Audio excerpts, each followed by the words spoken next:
Louvado seja o nome do Senhor. Vamos abrir a palavra esta noite, meus irmãos, no livro que é vizinho dos Salmos, que é Provérbios. Vamos abrir a Bíblia nesta noite no livro de Provérbios. Glória a Deus. Vamos abrir o capítulo 23. Glória a Deus. Provérbios capítulo 23. Eu quero em primeiro lugar agradecer ao pastor Elan pelo convite mais uma vez de poder pregar a palavra do Senhor. Que Deus possa abençoar o pastor Elan por toda essa igreja abençoada que estamos aqui congregando, frequentando, sendo abençoado pelo Senhor. É muito bom estar aqui com vocês. Amém? Provérbios capítulo de número 23. Nós vamos ler a palavra do Senhor esta noite. Louvado seja o nome do Senhor. Obrigado de novo encontrar. Obrigado, Deus abençoe. Glória a Deus. Quando o pastor Elan fez o convite para trazer a palavra esta noite, ontem mesmo eu fiquei meditando no que pregar, e aí eu já separei esta palavra que eu tenho certeza que, como em todos os cultos que você vem, vai também abençoar a sua vida, amém? Amém. Capítulo 23 do livro de Provérbios. Louvado seja o nome do Senhor. Nós vamos ler o versículo 18. Glória a Deus. Você sabe que eu vou lhe pedir, como sempre eu prego, né? Fique com a sua Bíblia aberta até o final da palavra. Vocês não sabem que o meu estilo de pregar é mais estudando a Bíblia, conversando. Então, eu leio bastante a Bíblia, eu gosto de ler vários versículos. E se você quiser também anotar, quiser meditar junto comigo, fique com a sua Bíblia aberta até o final da palavra. Capítulo 23 de Provérbios, vamos ler a partir do versículo de número 15. Eu estou usando uma tradução um pouco diferente da sua, então algumas palavras vão estar um pouquinho diferentes da sua Bíblia, mas o contexto é o mesmo, amém? Provérbios capítulo 23, versículo 15 diz assim: Meu filho, se o teu coração for sábio, também se alegrará o meu coração, as minhas entranhas também se alegrarão, quando os teus lábios falarem coisas retas. Não tenhas em teu coração inveja dos pecadores, antes persevera no temor do Senhor todo o tempo. Versículo 18, que é o centro da nossa palavra: porque certamente achará bem, e a tua esperança não será cortada. Amém? Feche teus olhos. Grande Deus e amado Pai, obrigado, Senhor, por essa noite de estarmos aqui na tua casa, mais uma noite, mais um dia, mais um culto. Deus, obrigado por o Senhor ter guardado a nossa vida, ter guardado nossos lares. Obrigado, Senhor, pelas portas que se abrem. Obrigado pelo alimento. Obrigado pela saúde. Obrigado pela paz. Meu Deus, enquanto este mundo, ó Deus, está em guerra, está em violência, está em tribulação, o Senhor tem guardado a cada filho, a cada filha do Senhor. Senhor, fale conosco nesses minutos que nós vamos ler a tua palavra. Abençoe o teu povo, em nome de Jesus. Amém. Glória a Deus. Minha palavra esta noite, irmãos, pode falar com o Senhor. A minha palavra esta noite, queridos de Deus, é uma palavra simples, é uma palavra que eu estava meditando aqui, e ela começa a falar sobre esperança. Nos versículos 15, nos versículos 16 e no versículo 17, primeiro Deus começa com uma pequena cobrança, porque Deus, como Pai, Ele cobra dos seus filhos o melhor. Quando você que é pai, quando você que é mãe, cobra algo do seu filho, é porque você quer que eles sejam os melhores filhos, as melhores filhas.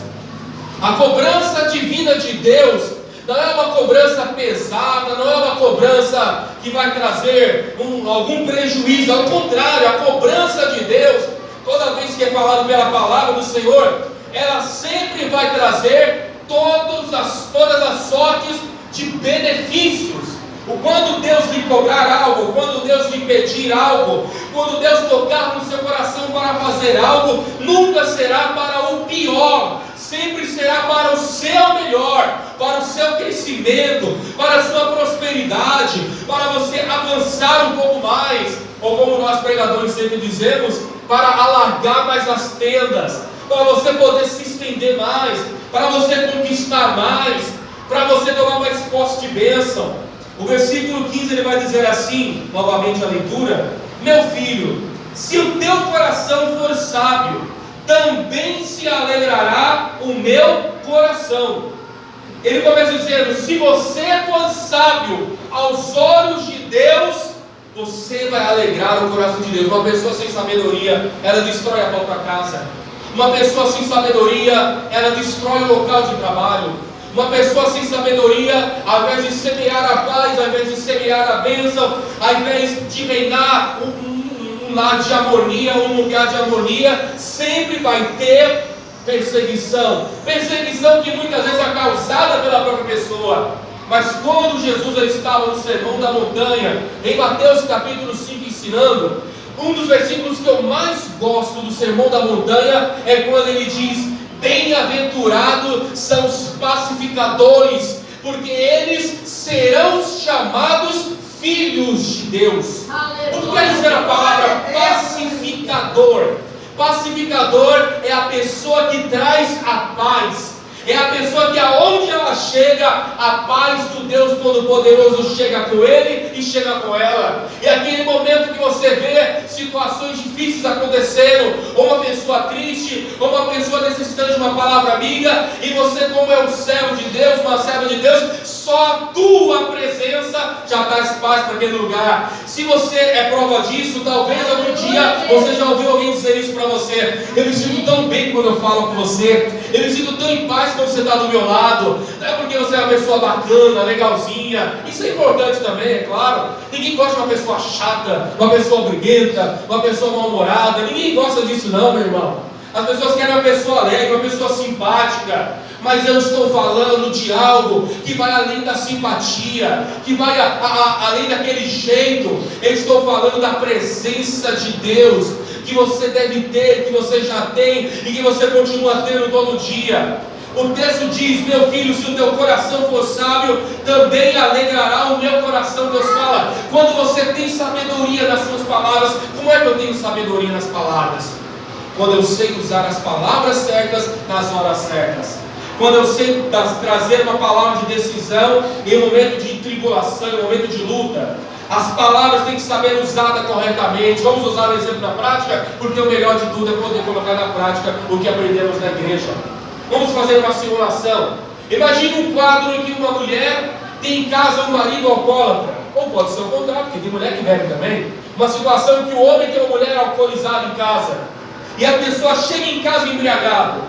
A situação pode acontecer de duas formas. Ou a pessoa parte para a discussão, para a briga e para a desavença, e como diz o português, né, quebra o pau com aquela pessoa. Ou a pessoa tem a sabedoria de saber usar as palavras corretas para não deixar mais endemoniado ou endemoniado. Para poder trazer paz no momento de guerra. Irmãos, quando você sabe usar a palavra certa numa situação de alcoolismo, você pode ganhar aquela pessoa. Por que eu falei pode e não? Porque vai depender da sua atitude, do que você vai falar. Se você chega para um filho que é fumante, por exemplo, uma pessoa que usa droga e fala: para de usar isso, você está fazendo gosto do diabo, você que bebe, você está tomando aí o xixi do capeta, você que fica aí, né, nesse lugar, não, você está com a vida assim, assim, assim. A pessoa já está com o coração cheio de raiva, a pessoa já está com a vida atribulada, com a mente perturbada, e você joga ainda mais lenha na fogueira, você ainda agita mais, briga mais, provoca mais, vai sair uma discussão. Mas qual é a sabedoria então numa situação dessa? Às vezes a maior sabedoria numa situação de briga é ficar em silêncio, é ficar calado. Porque se você discute com quem tem errado, você também se torna errado, e erro com erro vai dar mais erro ainda. Mas quando você tem a sabedoria de Deus, de saber que Eclesiastes, você conhece a Bíblia, e eu vou ler para ganhar tempo, porque eu tenho outros textos para ler. Quando você chega no capítulo 3, a Bíblia diz que há tempo para todas as coisas, e um dos versículos diz que há tempo de você falar e há tempo de estar calado. Aprenda isso. Ficar calado não é é desonra nenhuma, ficar calado não é motivo de vergonha nenhuma, ao contrário, muitas vezes o verdadeiro sábio sabe de ficar em silêncio. Porque a guerra é espiritual. Você não vai ganhar na briga, você não vai ganhar na violência, você não vai ganhar na discussão. Muitas vezes é silêncio diante dos homens, mas é brigando no reino espiritual em oração. Em oração você fala, em oração você briga, em oração você vai reivindicar a bênção, em oração você vai determinar: Deus, eu determino que essa cadeia, essa prisão que está prendendo do vício, da droga, da jogatina, da prostituição, vai ser quebrada pelo poder do nome de Jesus. Eu te amarro o diabo, eu te amarro o demônio. Na oração você briga, mas com o ímpio, com a pessoa que está sem Jesus, muitas vezes fica em silêncio. Porque Deus sabe todas as coisas. E se você tiver a sabedoria de Deus, de saber que há momentos que você não deve falar, mas apenas deixar em oração, uma hora a situação vai virar. E vai virar para o seu lado. Mas é um lado bom, é um lado de vitória, é um lado de conversão.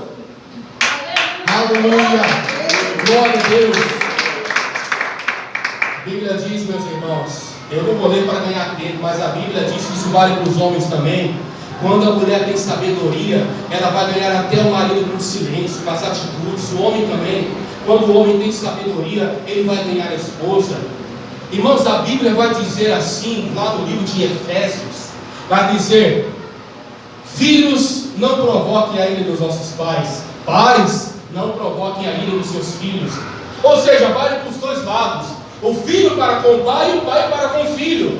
Se um lar tem briga, tem contenda, irmãos, cesse a briga, diminua a briga. Eu sei que dá uma falta de paciência, eu sei que dá vontade de você pegar aquela havaiana azul e branca que você tem na sua casa e jogar na sua televisão lá de 20 polegadas e quebrar ela. Eu sei que dá vontade de você pegar a geladeira e derrubar ela no chão. Eu sei que às vezes a pessoa descontrola, que, como diz o mundo, naqueles 5 minutos de loucura que a pessoa perde a razão. Eu sei, mas controle-se, controle-se.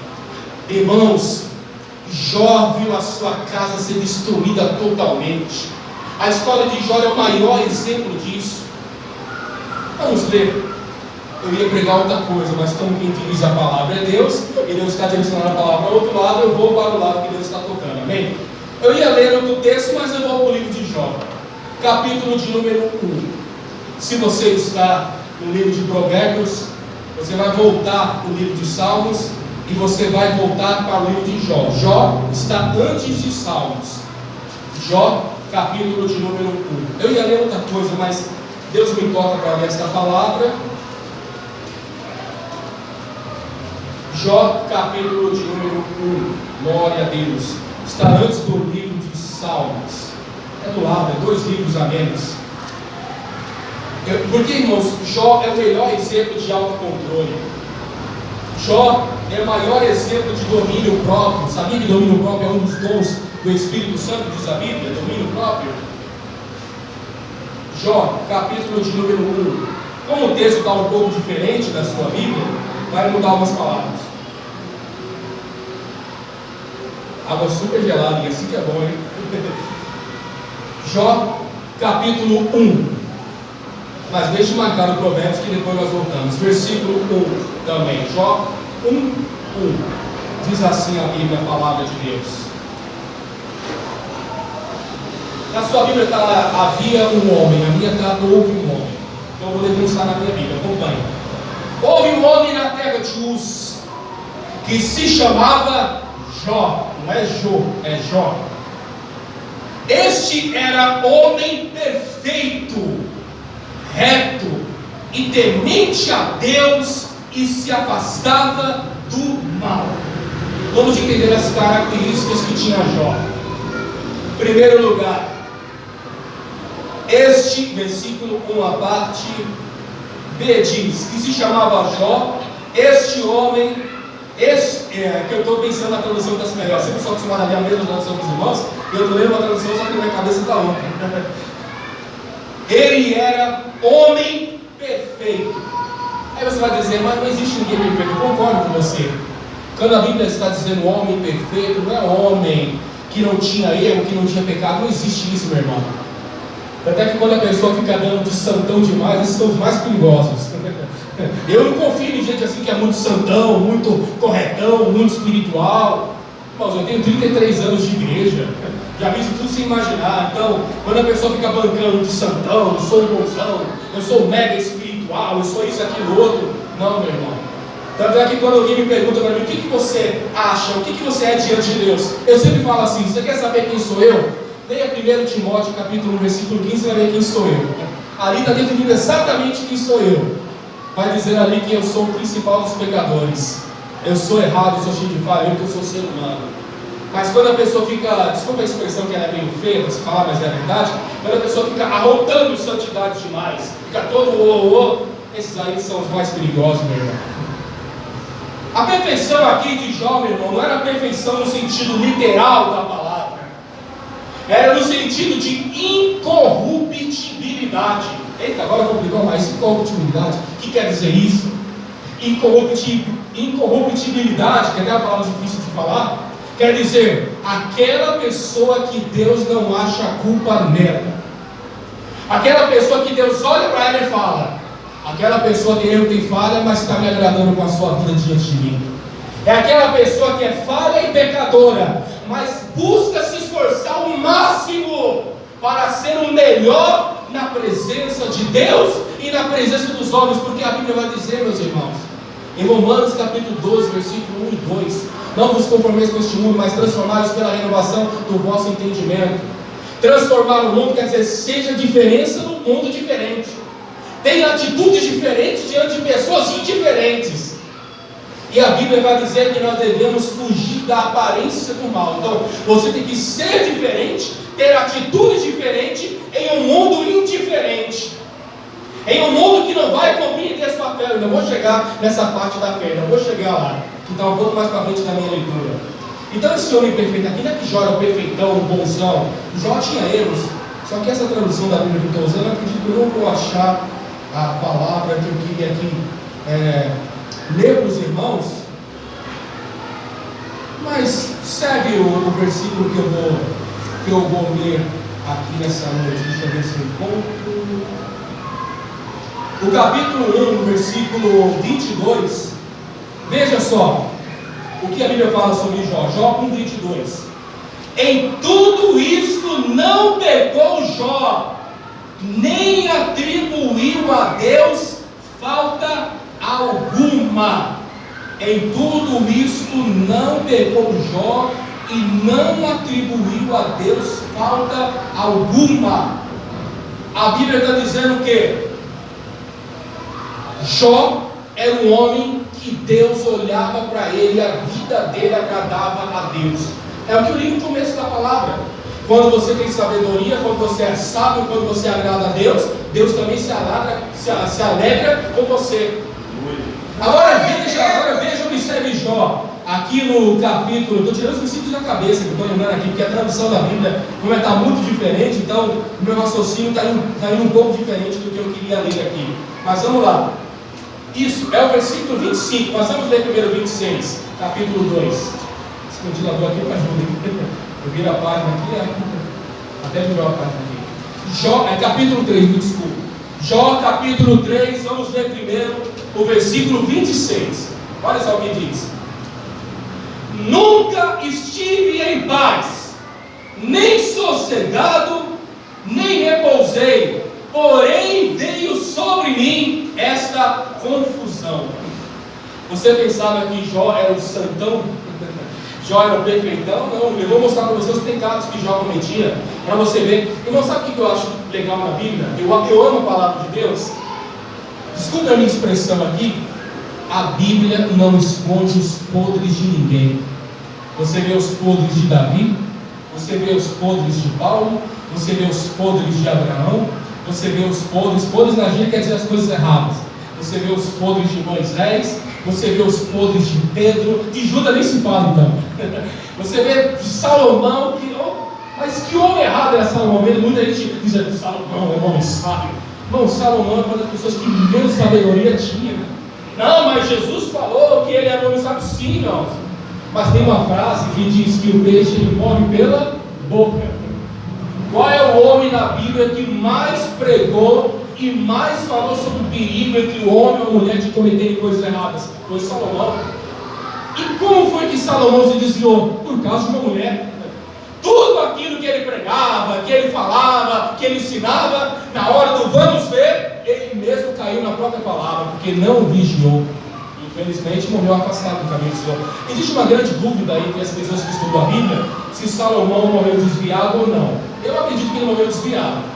Aí você vai dizer, então ele está perdido, está no inferno sofrendo? Não, eu não acredito também nisso. Ué, como assim? Morreu desviado e está salvo? Porque a Bíblia vai dizer no livro de 2 Pedro, que quando Jesus ele morre, ele vai e 3 dias durante a sua morte, ele prega aos espíritos em prisão. E a Bíblia diz que isso aconteceu uma vez, não vai acontecer de novo, ninguém entra no inferno e sai de lá. Isso aconteceu na morte de Jesus. Eu não estou ensinando heresia, não está na Bíblia isso, tá? Antes que você pense que é uma heresia. Ele pregou lá no inferno, lá nos quintos dos infernos. Ele começou a pregar a palavra. E você acha que alguém vai resistir à pregação de Jesus? Eu vou dizer uma posição minha, particular minha. Eu acredito que depois da pregação de Jesus no inferno, eu acho que o inferno perdeu muitas almas naquele dia. E eu acredito que uma dessas almas era Salomão. Porque Salomão, conhecendo a palavra, vendo que ele morreu desviado, a Bíblia diz, irmãos, que Salomão morreu adorando imagens. Ele morreu se curvando diante de falsos deuses. Mas eu imagino que ele lá no inferno, sofrendo retaliações, sofrendo perseguições dos demônios, tortura dos demônios. Eu imagino o dia da crucificação. Eu imagino Jesus descer ao inferno, sem erro, sem pecado, perfeito, santo, poderoso, glorioso, maravilhoso, majestoso. E lá no inferno ele começa a pregar a palavra, ele começa a anunciar a mensagem. E eu imagino Salomão dele dizendo: Senhor, aqui estou porque eu errei, perdoe a minha vida. Eu imagino o Senhor Deus dizendo: venha, venha Salomão, venha para os meus braços. Eu imagino Salomão junto com aquele ladrão da cruz e junto com outras pessoas lá no inferno, indo para o paraíso onde estão todos os salvos. Porque Jesus pregou no inferno e ganhou almas lá. Mas vamos à Bíblia. Porque Jó começou o capítulo 1 dizendo que ele era um homem perfeito. Então você já imagina que ele era um homem que não tinha erro. Vou mostrar aqui 2 erros de Jó. Primeiro erro, versículo 26 e Jó capítulo 3.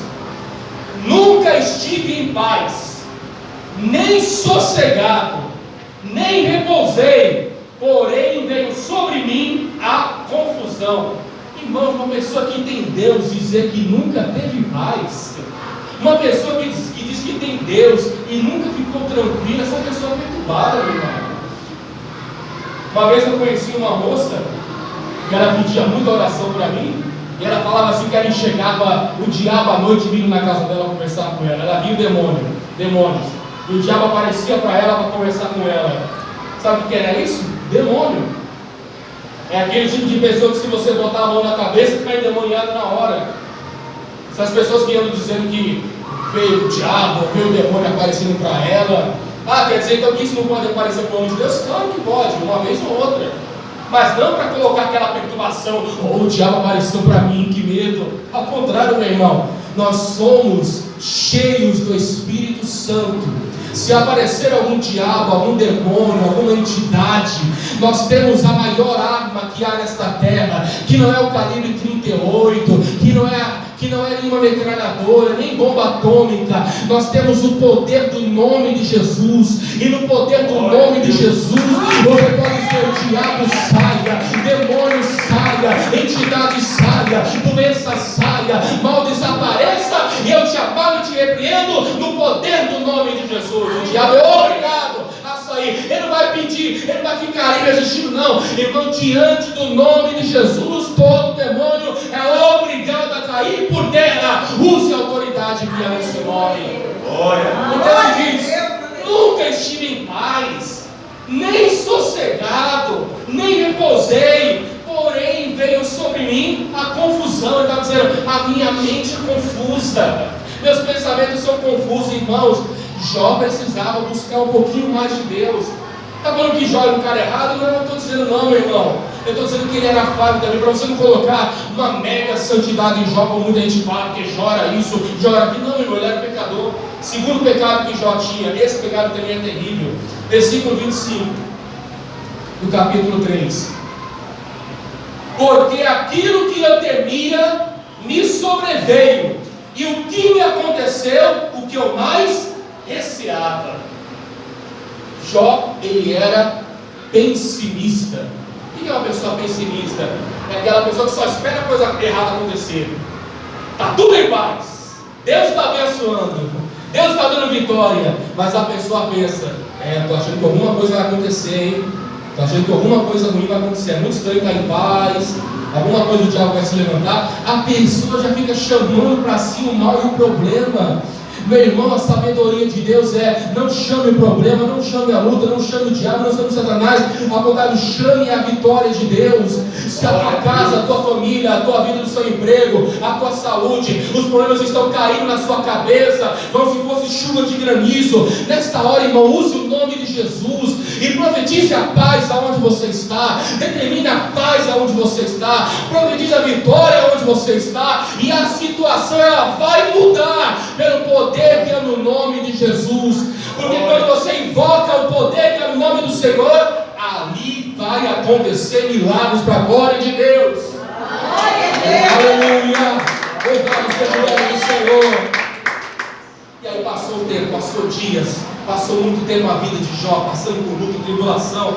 E a Bíblia diz que Jó tinha 3 amigos, Eliúde, Elifaz, e nem sei o nome do outro, que era nome tão difícil de ter.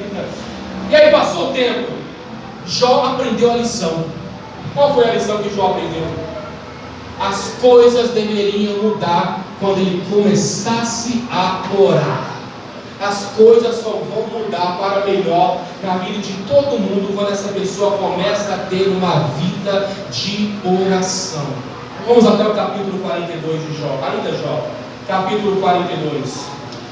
É o final das lutas de Jó. Final que poderia ter sido antecipado, que se Jó aprendesse essa lição muito antes do começo da sua tribulação, ele teria saído antes da luta. Capítulo 42, nós vamos ler. Aleluia. Vamos ler a partir do versículo 1. Jó, capítulo 42, versículo 1 diz assim: e respondeu Jó ao Senhor. Então ele estava falando em oração: eu bem sei que tudo podes, e que não há propósito que se esconda de ti. Se não me engano, essa tradução está: e nenhum dos teus pensamentos pode ser impedido. Eu bem sei que tudo podes. Veja a diferença do Jó antes e veja a diferença do Jó depois. O Jó de antes era pessimista. O que eu esperava de mal aconteceu. O Jó de antes era um Jó que ele tinha erros, ele tinha falhas, como nós lemos nos textos anteriores. Mas o Jó que aprendeu a lição, que ele entrou no prumo de Deus, como dizem pregadores pentecostais, que ele entrou no prumo de Jeová. Quando ele entrou nesse prumo, quando ele se endireitou com Deus, e ele mostrou realmente ser incorruptível, a Bíblia diz que ele confessou dizendo: eu bem sei que tudo podes. Deus pode tudo. Deus pode curar a doença, Deus pode curar o câncer, pode curar a AIDS, pode libertar da bebida alcoólica, pode libertar do cigarro, pode cicatrizar aquela ferida que não cicatriza nunca, pode tirar aquele caroço que apareceu. Deus pode mudar o marido, mudar o filho, mudar a filha, mudar até os animais. Deus pode mudar este mundo todo. Deus pode mudar qualquer situação. Deus pode mudar qualquer coisa, porque quando Deus está trabalhando, meu irmão, Deus trabalha para mudar. Deus não trabalha para estragar nada. Deus trabalha para mudar e mudar para melhor. Por que Deus faz isso? Por que Deus proporciona isso para nós? Eu não pedi para o pastor Elan, por favor, lê para nós. Penso que todo mundo conhece, mas é sempre bom ler novamente. Lucas capítulo 1 e o versículo de número 37. Se você quiser acompanhar, acompanhe. Lucas capítulo de número 1 e o versículo de número 37. Deus já mudou a palavra toda, eu não ia pregar isso, ia pregar outra coisa. Mas vamos continuar aqui no que Deus está dirigindo ao nosso coração. Eu ia pregar outra coisa totalmente diferente do que eu estou falando aqui. Leia para nós, pastor, por favor, Lucas 1:37. Porque para Deus nada é impossível. Aleluia. Porque para Deus nada é impossível. O que foi impossível para você nesse ano de 2022? O que foi impossível de você conquistar que você não conquistou? O que foi impossível de você não alcançar que ficou distante de você? Meu irmão, é hora de mudar a situação. É hora de mudar o jogo. Como diz na gíria, é hora de virar a mesa. Como? Colocando o Deus do impossível a seu favor. A Bíblia vai dizer, meus irmãos, no livro de João, capítulo 5, o próprio Jesus diz assim, o meu Pai trabalha até agora e eu trabalho também. Jesus ainda está trabalhando em favor da sua igreja. Ele está trabalhando em seu favor. Jesus não parou de trabalhar. Jesus não parou. Ele não está parado lá, sentado no trono, apenas recebendo adoração. Ao contrário, Jesus 24 horas por dia, até enquanto nós estamos dormindo, Ele está trabalhando para nos dar vitória. Ele está cuidando de nós. Ele está cuidando da sua casa. Ele está cuidando da sua vida. Ele está cuidando da sua saúde. Jesus 24 horas está do seu lado, dizendo: meu filho, minha filha, não temas, não perca a paz, não perca o sono, não perca a fé, continue acreditando, porque o impossível se tornará possível para a glória do meu nome. Aleluia. Capítulo 42 aí de Jó. Veja como Jó aprendeu a lição. A Bíblia vai dizer no versículo de número 7, capítulo 42, 7. E aconteceu que depois que falou o Senhor estas palavras a Jó, o Senhor disse a Elifaz, o Temaíta: a minha ira se acendeu contra ti e contra os teus dois companheiros, porque não falaste de mim o que era reto, como o meu servo Jó. A minha ira se levantou porque você não fazia o que era reto, como o meu servo Jó. Irmãos, é uma frase muito bonita, até para você colocar como status do WhatsApp, mas é uma das maiores verdades da vida. Nunca é tarde para se fazer o que é certo. Nunca é tarde para recomeçar. Nunca é tarde para dar a volta por cima. Nunca é tarde para fazer a diferença. Nunca é tarde para ser a diferença. Se você, durante todos os anos da sua vida, você só deu um mau exemplo, só deu mancada, só pisou na bola, meu irmão, o ano está acabando. Tudo bem, você talvez errou esse ano demais, mas vai entrar este ano. Não entra de cabeça baixa, não entra de cabeça erguida. Entra com a sua cabeça, com a sua determinação, dizendo: este ano eu vou fazer completamente diferente do que eu fiz no ano passado. Os erros cometidos não serão repetidos. As mancadas que eu dei eu não vou fazer mais. Eu sei que eu sou imperfeito, eu sei que eu sou falho, eu sei que cometo erros, mas eu vou me esforçar ao máximo diante do Senhor para fazer aquilo que é certo. E Jó fez isso. Enquanto os amigos de Jó se achavam os bonzões e Jó também estava com a vida toda errada, Jó aprendeu a lição, ele se endireitou na palavra, ele começou a obedecer a Deus, e Deus chama a atenção dos amigos de Jó, repreendendo eles, e Deus elogia a Jó. Eu vou ler mais uma vez, capítulo 42, versículo de número 7. E aconteceu que depois que falou o Senhor estas palavras a Jó, o Senhor disse a Elifaz, o Temaíta: a minha ira se acendeu contra ti e contra os teus dois companheiros, porque não falaste de mim como é o que era reto, como o meu servo Jó não falou o que era reto. Versículo 10, que é o versículo mais lindo deste capítulo. E mudou o Senhor o cativeiro de Jó quando ele orava pelos seus amigos. A gente atribui isso ao orar por amigo. Não, meu irmão, não foi o fato de orar pelos amigos. Orar pelos amigos a gente ora todo dia. Você aprende seus amigos em oração? Você coloca seus amigos em oração? Eu coloco. Tem pessoa que nunca pisou o pé da igreja, que eu conheço, mas nunca deixei de orar por essa pessoa. Sempre oro por ele, sempre oro por ela, sempre desejo a Deus. E eu tenho certeza que você é assim também. Mas não é essa situação de orar por amizade. É antes da amizade, a oração. A palavra oração quer dizer ação, orar, ação, atitude. E mudou o Senhor, vou ler como está na sua Bíblia, e mudou o Senhor o estado de Jó quando ele orava pelos seus amigos, versículo de número 10. Deus mudou a vida de Jó quando Jó começou a orar pelos seus amigos, quando Jó começou a clamar, quando Jó começou a pedir, quando Jó começou a invocar o Senhor, quando Jó começou a pedir diante de Deus, quando Jó começou a fazer a diferença.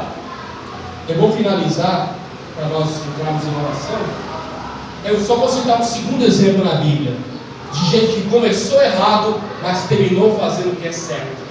Vamos até 1 Samuel, capítulo de número 1. Vou falar de Ana, vou falar de Elcana, vou falar desse casal abençoado. Mas só para finalizar aqui em algo. 1 Samuel, capítulo de número 1. Quem está abençoado, diga amém. Ixi, quase ninguém. Quem está abençoado, diga amém. Amém. Oh, glória. Eu aposto na bênção em nome de Jesus. Amém. 1 Samuel, capítulo de número 1. A segunda pessoa na Bíblia que começou errado, deu mancada, mas depois acertou lá no caminho, lá na frente, caiu em si. Eu poderia falar de tanta gente que poderia falar do filho pródigo, poderia falar de Davi, eu poderia falar do apóstolo Paulo, que é um exemplo também, que foi um criminoso assassino, perseguidor da igreja, mas depois começou a fazer o que é certo. A gente poderia falar de tanta gente na Bíblia que começou errado, mas depois acertou a vida com Deus. Eu vou ficar só em Ana agora, capítulo 1. Ana capítulo 1. 1 Samuel capítulo de número 1. Versículo 1, 1, 1 Samuel. A tradução está um pouco diferente, mas o sentido é o mesmo. Eu vou ler rápido. Eu vou ler um pouco rápido também a tempo, tá? Houve um homem de Ramataí, Zofim, da montanha de Efraim, que se chamava Elcana, filho de Jorão, filho de Eliú, filho de Tor, filho de Zuf, filho de Efraim. Vocês estão ouvindo isso aqui, ó? Despertando? Sabe o que é isso? Para saber que tem que parar de pregar. É uma estratégia boa, hein? Se você quiser saber o horário para você parar de pregar, coloca o relógio para despertar, que você sabe que tem que parar. Então despertou alguém, já sei que tem que parar de pregar. Versículo 2. Ele tinha duas mulheres, o nome de uma era Ana e o nome de outra era Penina. Na época que podia ter duas mulheres, hoje não pode mais ter duas mulheres, ter dois homens, hoje você tem que ser fiel para uma pessoa só, amém? Versículo 3. E subia aquele homem todos os anos da sua cidade para adorar e sacrificar ao Senhor dos Exércitos em Siló, onde estavam os dois filhos de Eli, Ofni e Finéias, sacerdotes do Senhor. Versículo 4. E aconteceu que quando chegava o dia em que Elcana sacrificava, ele dava a Penina, sua mulher, todos os seus filhos, todas as suas filhas, e cada um sua porção. Quer dizer, ele orava pela sua família. Versículo 5. Mas Ana dava boa parte escolhida, porque amava Ana, embora o Senhor tivesse fechado a guarda, não podia ser mãe. Você conhece a história. Versículo 6. E a sua rival imitava muitos, zangando-se, entristecendo, porque o Senhor não tinha fechado a madre. E assim fazia ele, Elcana, né? A cada ano, quando, falando de Ana, subia a casa do Senhor, provocava por isso ela, chorando e não comia. O texto vai dizer que Ana, o maior desejo de Ana era ser mãe. A maioria das mulheres que estão aqui, o maior desejo que você já teve, que você realizou, ou que você não realizou e você quer realizar um dia, é ser mãe, não é verdade? Ana era ser mãe. Como ela queria ser mãe? E naquela época tinha dois casais, ou melhor, era um homem casado com duas mulheres, enquanto uma mulher tinha 10 filhos, Ana não tinha nenhum filho. Então imagina como era diferente, porque naquela época, irmãos, existia um certo preconceito, que a mulher que tinha mais filho era valorizada e a outra que não tinha, infelizmente, não valia muita coisa. Mas aquela mulher Ana, irmãos, ao invés de ela se revoltar com o problema e buscar a Deus em oração, o que o texto vai dizer que ela fazia? Versículo 7. Assim fazia ele a cada ano, ele Elcana, quando, falando de Ana, subia à casa do Senhor, provocando por isso ela, chorando e não comia. Ana viu o problema chegar na vida dela e o que ela fez? Ela foi no culto de sexta-feira e fez uma campanha de oração. Não, ela chegou na igreja e se entregou para a tristeza, se entregou para a luta, se entregou para o sofrimento, a tal ponto que ela não queria comer, estava até fazendo greve de fome. Irmão, diante do problema, nunca se mostre fraco. Perdeu emprego, se mostre forte. Apareceu uma doença, se mostre forte. Apareceu uma luta na casa, no casamento, algo que veio para dividir a família. Não se mostre fraco, se mostre o mais forte que você puder. Mostre resistência. Sabe, isso é como se fosse um quartel-general. Diante dos soldados, quando estão no meio de uma guerra, não pode mostrar fraco, eu não vou para a guerra não, tenho medo de levar tiro. Nem que o cara morra com um tiro na cabeça, ele vai enfrentar o inimigo até o fim da sua vida. Porque ele tem que mostrar força, ele tem que mostrar dedicação, ele tem que mostrar que ele veio para ganhar. Pergunta para um soldado do exército se ele vai partir para uma guerra pensando que vai perder. Nem que seja 2 contra 1000, aqueles 2 acreditam que vão matar pelo menos a metade. Eles acreditam nisso. Irmãos, nós estamos no quartel-general do Espírito Santo. Aqui tem soldados, aqui tem mulheres, tem homens, tem soldados, tem pessoas forjadas com a armadura do Espírito. Se nós estamos passando por guerras espirituais, guerras da família, guerras de todo tipo de coisa, é agora que Deus quer que você tenha o mesmo capacete da salvação e você parta para a guerra, mas não parta chorando, eu vou perder, apareceu luto, está difícil. Não, eu vou fazer o melhor para o meu Deus, eu vou me esforçar, eu vou dedicar. Eu posso estar chorando hoje, eu posso estar sofrendo hoje, mas em nome de Jesus eu vou me levantar, eu vou sair dessa situação, eu vou dar a volta por cima, porque Deus é Deus da minha vida, é Deus verdadeiro, é Deus de Abraão, é Deus de Isaac, é Deus de Jacó. Irmão, Ana tinha que se entregar a Deus e falar: Senhor, em Ti eu confio, e não ficar, meu Deus, e agora o que aconteceu? Eu não posso ser mãe. Ela errou nisso. Tal ponto que você conhece a história, que o versículo 9 vai dizer. Eu vou avançar a leitura, né? Versículo 8. E Eucana, seu marido, disse: Ana, por que choras? E por que não comes? E por que está aflito teu coração? Não sou eu para ti melhor que 10 filhos? O versículo 9 vai mostrar a oração de Ana. Esta oração foi uma mudança de atitude. Então se levantou Ana. Opa, já começou a diferença. Então se levantou Ana. Irmãos, Deus quer que você se levante. Levantar aqui não é uma atitude de se colocar de pé, literalmente falando. Isso é uma atitude espiritual. Deus quer que você se levante contra o problema. Talvez o problema está maior que você. Deus quer que você seja maior do que ele. Lembra do famoso Salmo 121? O Salmo 121 diz: eleva os meus olhos para os montes, de onde virá o meu socorro? O meu socorro vem do Senhor que fez o céu e a terra. O meu socorro vem do Senhor que fez o céu e a terra. Salmo 46, versículo 1 vai dizer: Deus é o nosso refúgio e fortaleza, socorro bem presente na tribulação. A Bíblia vai dizer no Salmo 23, versículo 1: o Senhor é o meu pastor e nada me faltará. A palavra te apresenta a confiança, te apresenta o poder. Cada vez que você vem para a igreja, aqui é o quartel-general do Senhor. Cada vez que você vem para a igreja, o Rei dos Reis, e a Bíblia chama o Senhor de o Senhor dos Exércitos. Cada vez que você vem para a igreja, meu irmão, você pode vir ferido de lá fora, você pode vir machucado pelas ondas da vida, mas quando você vem nesse quartel-general que é a igreja, a palavra que você está ouvindo, o homem de Deus pregando, a mulher de Deus pregando, o pastor Deus pregando, os demais pastores, obreiros, quem estiver nesse santo altar ministrando, irmãos, é uma palavra que vai passar um bálsamo na sua ferida e vai te curar. É uma palavra que vai colocar munição na sua arma espiritual, para quando você cruzar essas portas e chegar na sua casa, é você pisar os pés na sua casa e os demônios saírem correndo. Por quê? Porque quando você se reveste de Deus, se reveste da autoridade,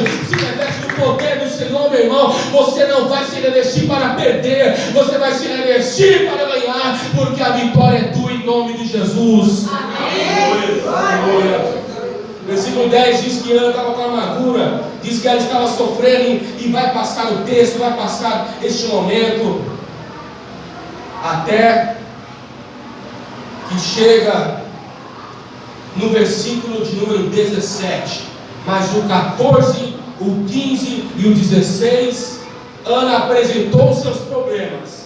Chegou o 17, o pastor Eli, que era o pastor da igreja, ele falou assim para Ana, e Eli respondeu e disse: vai em paz, e o Deus de Israel conceda a petição que ele tem feito. Vai em paz. Quando Ana abriu o coração, porque ela parou de chorar, parou de se lamentar, parou de ficar com fraqueza, e ela começou a mostrar força, poder, autoridade diante dos problemas. E o pastor falou para ele, o pastor Eli, agora sim você pode ir em paz, porque você não está demonstrando fraqueza, está mostrando força. Vai, e o Senhor vai fazer conforme você está crendo, porque agora ela mostrou crença, ela mostrou fé. Quando você mostra sabedoria na sua força, aí você é um vencedor. Eu vou repetir: quando você mostra sabedoria com a sua força, aí você é vencedor. Amém. Não mostra fraqueza. Se eu não me engano, e se alguém tiver aí um buscador de Bíblia no celular, poderia me ajudar agora. Se eu não me engano, é Provérbios capítulo 28, versículo 13, que diz: quando te mostrares frouxo, no dia da angústia, a tua força será pequena. Está na Bíblia isso. Quando você se mostra fraco diante dos problemas, a tua força é pequena. Mas a Bíblia vai dizer em Joel capítulo 2, diante da luta, diante do problema, diante da adversidade, diga ao fraco: eu sou forte. Aleluia. Não é mostrar fraqueza, é mostrar força para a glória de Deus. Finalizar, para a gente orar agora, versículo de número 18. E ela diz: ache graça a tua serva diante dos teus olhos. E se foi a mulher pelo seu caminho e comeu, e não estava mais triste o seu semblante. E levantando-se de manhã bem cedo, adoraram diante do Senhor e retornaram para a casa de Ramá. E Eucana concebeu a Ana, sua mulher, e o Senhor se lembrou dela. Quando você se mostra forte, você não se entrega para fraqueza, a depressão bate no seu coração, e você fica um pouquinho ali, meio cambaleando espiritualmente falando, mas você fala: não vou me entregar à depressão, não vou me entregar à tristeza não, e você fala: Deus me ajuda, Deus me fortalece, e você busca, você ora, você jejua, você começa a ouvir louvor na sua casa, você começa a ler a Bíblia mais, você começa a dar o seu melhor para Deus, aí o Senhor vai te usar, aí o Senhor vai te recompensar, aí o Senhor vai te abençoar. Se a tristeza, a luta bateu no teu coração, resista, cria uma resistência.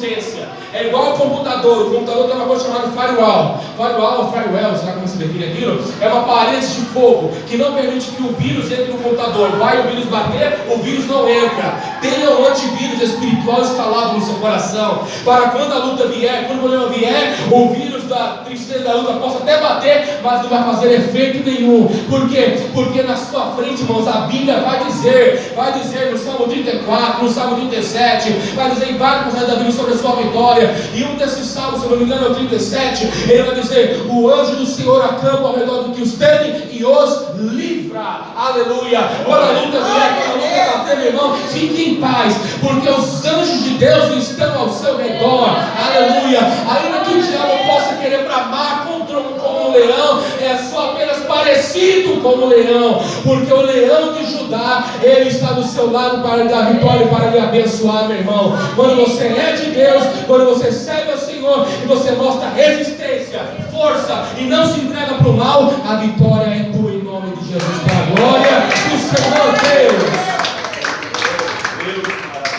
Vamos fazer uma adoração, fique de pé em nome de Jesus. Glória. Fique de pé para nós orarmos.